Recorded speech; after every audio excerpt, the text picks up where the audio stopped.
ہمارے اسلامی مدارس کی اعلیٰ روایات میں ایک خاص بات یہ تھی کہ جب طالب علم اپنے نصاب کی تکمیل کے بعد عالم فاضل کی سند حاصل کرتے تھے تو اسناد کی تقسیم کی تقریب کے بعد ان کے اساتذہ ان کو پرائیویٹ طور پر یا ان کے مدرسے کے محتمم اعلیٰ کھلم کھلا انہیں یہ ہدایت کرتے تھے کہ دیکھو جو کچھ ہم نے تمہیں پڑھنا تھا ہم نے پڑھا دیا، اب کچھ باتیں ایسی رہ گئی ہیں جو تمہارے نصاب میں نہیں تھیں، لیکن زندگی میں وہ ایک خاص اہمیت رکھتی ہیں اور اس کے بغیر ایک لحاظ سے زندگی نامکمل رہتی ہے، شخصیت کی تکمیل نہیں ہو سکتی۔ انسانی شخصیت اور اس کا کردار اس بات کا متقاضی ہے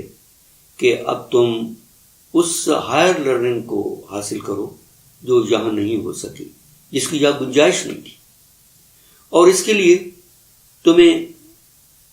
کہیں باہر نکلنا پڑے گا اور تمہیں کسی زاویے میں، کسی کونے میں، کسی برآمدے میں ایک ایسے آدمی کو تلاش کرنا پڑے گا جو تمہیں یہ تعلیم دے سکتا ہے، جو تمہیں بتا سکتا ہے کہ کون سی چیز تم مس کر گئے ہو، اور پھر کچھ عرصہ ان کے پاس رہو، یہاں تک رہ سکتے ہو، اور پھر آخر میں زندگی کے کاروبار میں سب تم شامل ہو جاؤ اور اپنی زندگی کے کام شروع کر دو۔ اب ہم نے دیکھنا یہ ہے کہ اس دور میں تو ایسا ہوتا رہا، لیکن اس وقت ہمارے ہاں جو تعلیمی نظام رائج ہے اس میں نہ تو کوئی اس قسم کی بات بتاتا ہے اور نہ ہی کوئی اس بات کی ضرورت سمجھتا ہے کہ اب مزید کوئی بات رہ بھی گئی ہے جو طالب علموں کو جاننی چاہیے اور پڑھنی چاہیے۔ اب وہ ہائر لرننگ کیا تھی جس کے لیے اس دور کے اساتذہ اپنے طالب علموں کو تلقین کرتے تھے کہ تم جاؤ اور جا کر اس کو حاصل کرو؟ تو وہ کیا تھی؟ اس کو اصطلاح میں تصوف کہا جاتا تھا،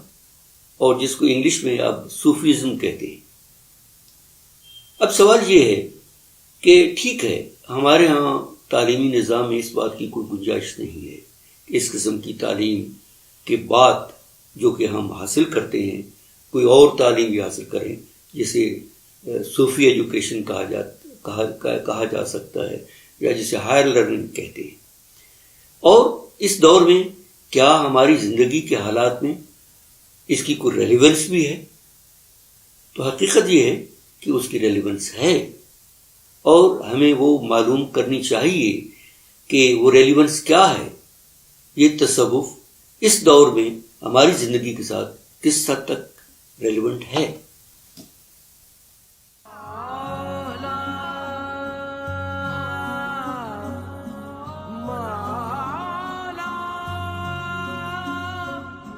ما